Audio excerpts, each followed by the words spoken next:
Hello everybody, Justin from Playing Board Games here, and today I'm excited to talk about 6 cards from the Drowned City expansion that I am pretty damn excited about.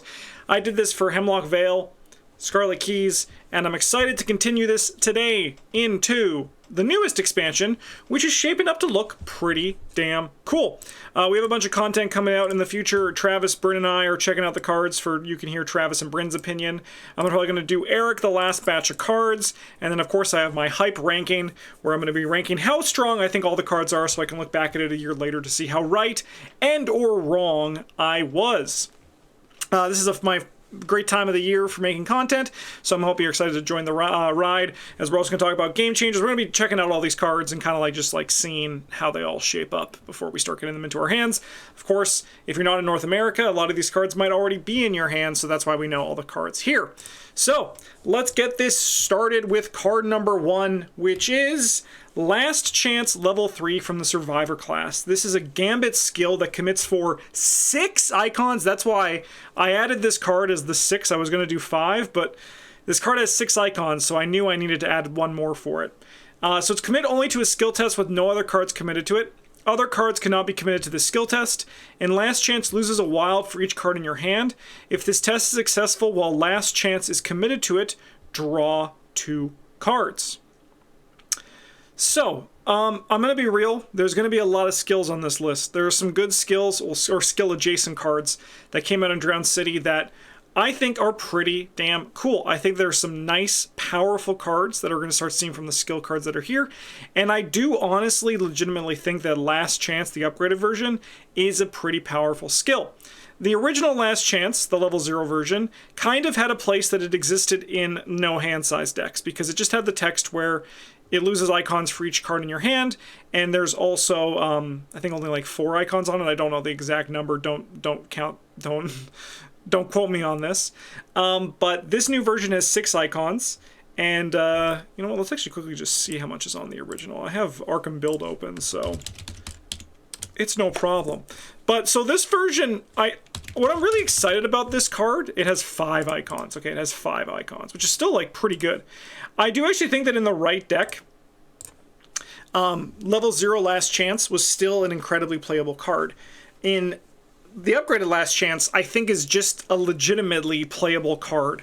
I am going to stress test this as part of my excitement here, but my idea when I'm reading this card is this is basically the final card to round out that this upgraded skill, the upgraded neutral skill cycle we had, because upgraded Perception, Guts, Overpower, and Manual decks are really good, and upgraded Unexpected Courage not so much. I do think that this is legitimately a very good version to work with those cards, because I think that this is just going to read, on average, +2 or +3 wilds, and then you will draw 2 cards if you succeed. So I think that this card is actually, very good.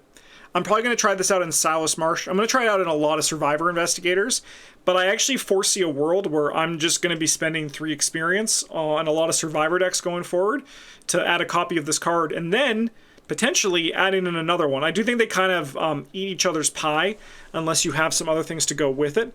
But I think that while the level 0 Last Chance is going to certainly see some improvement, I think George Barnaby could potentially play it really well. There's also a lot of discard synergy in this box that I think survivors just generally are going to enjoy playing. So then level 0 Last Chance is going to see upgrades because of that. But I think that ultimately this level 3 version is just a card that's really good.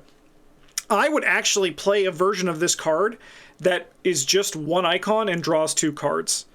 And that's why, that's the floor of this card, and I think that is still very playable. And otherwise, if this is even just a promise of power, if you have 2 cards and Last Chance in your hand, and this is just a promise of power that draws 2 cards, I think that this is going to be a very impactful card, and I'm very excited for what it means for the skill side of things, but also just for some more Survivor draw, because they have the Dilemma, they have Nothing Left to Lose, they have Unrelenting. These are all tools that I think are very good, and Survivor card draw is starting to look pretty damn sweet. It's becoming less you have to run what you have to run, and more so you can kind of pick the pie that you want to eat for how you want to be drawing your cards, which is a good sign for evolution of a card's of a class's ability to draw. Number 2 on this list is Robert Castain, specifically the level 4 version. So he's a 3 cost, 4 experience ally that takes up your ally slot and soaks for 2 and 2. He's an ally and a veteran. You get +1 fist, and as a lightning bolt, you can exhaust him to fight. Reveal a firearm asset that takes up to 1 or fewer hand slots from your hand. Resolve a fight ability on the attached asset. Sorry, on the revealed asset. It's normally attached. Pardon my brain slip. Ignoring all costs. So you get to resolve a fight ability on the revealed asset, ignoring all costs. So this is like, for example, sawed-off shotgun. This is, for example, the Lupara. This is, for example, the Mauser. This is, for example, name your weapon in the Guardian class that is a firearm. In Michael McGlenn, it might be the Remington, the new Guardian firearm that looks really sweet. Then, after you do this, you may either discard the revealed asset to draw 1 card, which is very good, or you may play that asset paying its cost, which is also very freaking good. So notably, you have to choose one of those things. You can't just keep triggering the same weapon over and over and over again. However, this is still a really powerful ability. This is compressing a fight action and a play action. This also means that you have a lightning bolt way to get a weapon into play without triggering attacks of opportunity, which is very nice for Michael McGlenn because of his weakness, and also just Tony Morgan because Tony Morgan likes killing things. Also, though, notably, this is also very good for Schizo Tool, right? Like, this is, I think, going to be a very good card for Schizo Tool. Is it going to make Schizo Tool super great? I don't necessarily think so. But I think that is another tool for him to take advantage of to kind of get that +1 fist, and I think have an ability that at this point in the Rogue card pool, as we're looking at from the full Legacy environment, is kind of like Lonnie Ritter, I think, is ultimately outclassed. So, like, every time I play Lonnie Ritter in, like, for example, Tony Morgan, just because I kind of have to play Lonnie Ritter, I want that +1 fist to get me to 6, which means with my Switchblades, I'm attacking at 8. With my Mausers, I'm attacking at 8, right? With Robert Castain, I can now choose to do that instead, which is, I think, is a very nice switch because I think his ability is just ultimately more relevant. Rogues have a lot more tools for survival, so I think you're going to have to be less dependent on Lonnie Ritter than you were previously. But I think what's also nice is if you have a smaller collection, your collections are starting to grow, you now have the opportunity to choose between which ally is better for the card pool you have. Maybe you do not have all those rogue abilities to heal horror or prevent Mythos cards. So you're going to want to run Lonnie Ritter, because she also comes with her leather jacket in play, which is really nice. Well, in her, not in play, in the same pack. But Robert Castain, if you have a lot of firearms, you're able to take advantage of that. Coupled with this, his ability is just, like, very powerful. So that's a big reason why Robert Castain is one of the cards I'm most excited about. I want to try him in Michael. I want to try him in Tony. I might even try him in Schizo Tool one day. Maybe. We'll see. Next up on my list, number 3, we got the Antikythera. Or Antikythera, I don't know how to actually say this. I actually looked up what this was. I didn't know this was the term for that old clock. Or old computer, whatever it was. Because I checked it out before the video. I was like, is this something? Like, should I know what this is? And apparently, yes, I should have known what this is. And now I do know. And thank you, Arkham Horror, for making me learn. And that's the most that we can ever ask for. I'm going to read this card right away, but I think for anyone who knows how much I ended up loving... Sorry, just adjusting my camera. The lighting is very sensitive right now. For anyone who knows how much I liked Chemistry Set from Hemlock, the Feast of Hemlock Vale, this should be no surprise that this card is also here for the cards I'm most excited about. This is a 3-cost, 5 experience, item, relic, science, asset that takes up the accessory slot. As a reaction, after you succeed a skill test, exhaust the Antikythera. If you succeed by exactly 1 or 3, discover 1 clue at your location. Exactly 2 or 4, draw 1 card and gain 1 resource. Exactly 5, you may take an additional action during your turn, or your next turn. If you succeed by exactly 6 or more, well, get fricked. It's over for you. You're done. So I think this card is obviously a great capstone to the precise science archetype, where it's asking you to succeed by a very specific amount. The payoff for this card is really nice, and it doesn't have the downside that Chemistry Set has. I mean, realistically, I'm going to be playing Relic Hunter, and I'm going to be playing this and Chemistry Set, and then, for example, I'm going to use my Chemistry Set, succeed by exactly 2, and then, like, draw 3 cards. That seems like pretty good. Or is it, no, just draw 2 cards. Just draw 2. Still seems very good. Still seems very good. But what I like about this is that it is any test. It is not specifically the test on this card. It is just a test on that you are taking. So you can put it with other things. Like, for example, the Grim Memoir works really well with this. Basically, any sort of seeker action that, like, use it and investigate on something else works really well from this. Even just like a seeker card that investigates as like an event, or just even a basic investigate, like, they all work very well with this card. Turning just like have a chance to basically get either a deduction from 1 or 3, an upkeep phase from 2 or 4, or like an extra action from exactly 5, which I think is going to trigger the least. And I do like that it's the hardest one to trigger, just due to the nature of like keeping the Seeker and Rogue a little bit separate. Like, every class can take extra actions, but they have to work the hardest for them, and Rogue has to work the easiest for them. It's the same with card draw, right? Like, Seeker have the easiest chance of card draw, but other classes can do it, right? So I think I feel like I like that being on the 5. I think, contrary to what people said when they first saw this card, I think this card is actually quite balanced. This feels like a level 5 card, but what's exciting for me and why I'm very excited for it is just the nature of having a capstone for an archetype that I really did end up enjoying, and I'm going to be playing a lot more. I thought I was going to be done, but there was a lot of support that went further in this. Like, there's Correlate All Its Contents, the Artistic Inspiration.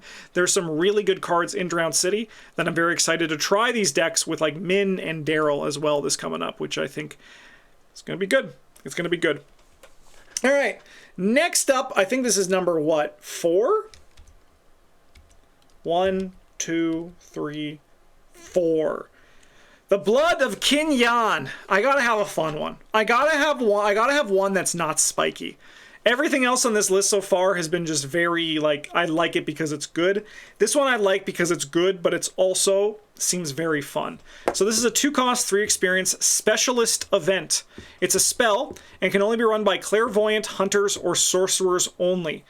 As an action you fight, you may use your brain instead of fist for this attack. For each empty hand slot you have, you get +2 skill value and deal +1 damage for this attack. If the attack defeats a non-elite enemy, add that enemy to the victory display and attach Blood of Kinyan to it. So notably, I don't care about that last little attach thing. That is kind of just flavor text for me. However, one thing I do really like about this card is I love kill spells. I love events that deal damage. For example, Sweeping Kick, Toe-to-Toe. These are cards that I love more than most things in my life. Like, it goes like my wife, my cat, my family, Sweeping Kick. And then, like, my friends. So, like, Toe-to-Toe's in there as well. So, like, having another option for those in the right decks, because obviously Clairvoyant, Sorcerer, Hunter is a little bit more limited in scope than, say, something like Sweeping Kick, but having more options for these kind of kill spells is really nice. I think this one you need to build around slightly, but I do have a Tony deck cooked up. I'm gonna revisit a Joey the Rat Tony deck. I mean, also, like, Robert Castain can also make this deck work really well, but having a way to, like, even because Tony can play, like, Active Desperation, right? He can't play Mystic cards, but I could play Active Desperation to also enable this card. So the idea is that you, like, use Active Desperation or Joey the Rat to empty your hand slots, and then use this to just drop a 4 damage attack. 2 empty hand slots +2 damage. No, a 3 damage attack. So, like, I know that, like, if you go to strip down, like I said, this is the fun one here. Like, it doesn't really compete favorably with like Spectral Razor. Like, Spectral Razor is pretty similar to this, but you can also see the conversation shifting, the fact that eventually Current is going to be a thing. So, like, the conversation is going to change, where, like, if you're playing Legacy, yes, Spectral Razor outclasses this, but if you're not playing Legacy, this is a nice option in these decks, which I think ultimately is going to make the conversation about cards a little bit more exciting. So that's something I actually am excited about for this Legacy and Current change, just because of those things. However, as I said, this card isn't here because it's good. I think while it is playable, I'm mostly here because I love the idea of Snake Hands, and I love the idea that this Active Desperation Joey the Rat deck's definitely happening for Tony Morgan, just so you all know. I actually might do that. I might do that after this video. I might start putting that deck together. Maybe like an Antikythera deck, Kluver, and a Blood of Kinyan Joey the Rat Tony Morgan deck. That does seem pretty fun. All right, let's get to card number 5 here. Enraptured level 2. So this is a Mystic Practiced Expert skill. Commits for a book in a wild. Max 1 committed per skill test. If this skill test is successful during an investigation, place up to 3 charges under secrets on assets controlled by investigators at your location. Holy hell. Holy hell. So I actually played a lot of level 0 Enraptured. I really like level 0 Enraptured. I think it's a very playable card at level 0, and in the right deck, it is going to last from scenarios 1 to scenario 8. But now you don't need to. Now instead, you can spend 1 experience, because you're probably playing down the rabbit hole, to put the level 2 version of Enraptured into your deck. And then you just go to the moon in insane ways. I think the value of this card is nuts. This is a big signal that charges, and by the nature secrets, the value, the cost to put them on your stuff has changed. The old days of what that value meant, like how much you had to put in to get out, is no longer the case. I think this Enraptured is showing that it's going to be a lot easier. We also kind of see some, I think, in my opinion, ripples, where the idea of this working with practice makes perfect is changing because of the legacy in current environment, which again, I think is ultimately good and more interesting for discussion and design, not necessarily for how you play, because again, they can't tell you how to play, and that's something they stressed repeatedly in that announcement, that if you do not want to play current, they will not come to your house to try to stop you. But like for the terms of design, you can see like the impact of these kind of changes happening, where I think this card ultimately is designed in a world where they're putting their fingers in their ears, covering their eyes, and saying, practice makes perfect does not exist, right? So I think that's a very interesting thing here. I think this card is very good. I think this card is very powerful. I want to play it in Amanda. I want to play it in anyone who can play Practice Makes Perfect. I want to see Travis play it, because he's probably going to build a Luke deck with this. I mean, I haven't talked with Travis in a video yet about this card, but I can definitely see Travis being like, I want to play this in Luke. I could see that happening for sure. Even, I don't know, man, this card seems nuts. I think this has the potential to be quietly the most powerful card from the set. We're gonna have to see. And lastly, if you know anything about me, this one should be pretty obvious. Final card on my list here is Gift of Nodens. This is a 2-cost, 5 experience asset in the Survivor class. Takes up the Arcane slot. It's a ritual. As a reaction, when you commit cards to a skill test you're performing, choose a Survivor skill card in your discard pile and discard 1 card from your hand. Commit the chosen skill to this test. After the skill test resolves, place that skill on the bottom of your deck. Limit once per round. I made this image on stream because this is a perfect description of this card for me. I was talking about this recently on stream. There are 3 things that I look for in each cycle when a new cycle is released. Like, I look across all cards because I want to like, I play all the cards because I make content for this game, so I have to make sure I'm like keeping up to date with everything. But the 3 things that I look for specifically for me is 1, Survivor cards. Very interested in seeing the Survivor cards of the cycle. 2, skill cards. Very interested in seeing the skill cards of the cycle. 3, are there cards that make Silas Marsh have a new avenue I can explore or potentially take advantage of? And the answer to all that is yes, Gift of Nodens hit all 3. It hit all 3 of the marks. This card was like literally like made for me. I know it wasn't, because I'm just some guy, right? Like, but like this card feels like it was a targeted design specifically to my play style. I'm going to do disgusting things with this card. Going back to the first card in this list, Last Chance.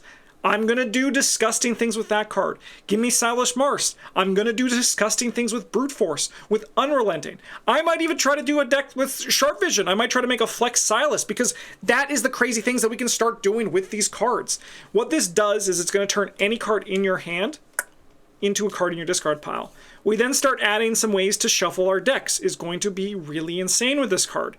An example of this is Persistence. Persistence is a card that when you play it from your discard pile, you can shuffle your deck. So I can get a card, I can discard Persistence to put a card from my discard pile, committed to the test, put it on the bottom of my deck when I'm successful, and then I can use my next test to play the Persistence, shuffle it into my deck, and then potentially draw that card again next turn. And I can do that like repeatedly over and over again in a lot of really disgusting ways. While I do think that this card is powerful, I think that it's going to be, it's going to have like a, it's kind of like, it's not like, oh, I mean, I'm not directly comparing this to Amanda Sharp because Amanda Sharp is something else. But like this is a card that I think is going to have a higher ceiling for those who can really take advantage of it. And I think that I'm going to do some disgusting things when I have this card in play because it is something that I am able to take advantage of. And those are the 6 Drowned City cards that I am most excited for. What are some cards you're excited for? Please let me know down in the comments. I think that this is a really cool cycle of cards, and I think there's going to be a lot of really fun discoveries to make with them. I'm very excited to start playing with these cards. Look forward, as I said, to more stuff coming out in the near future, including cards. I'm going to predict some game changers from the set. I might be joined by Daniel from Quick Learner for that, but there's also going to be videos of myself, Travis, Bryn, Eric, other people. I imagine I'm going to try to get some other people there to be talking about all these new cards. So yeah, thanks for watching, everybody. Have a good one. And as always, a GG's.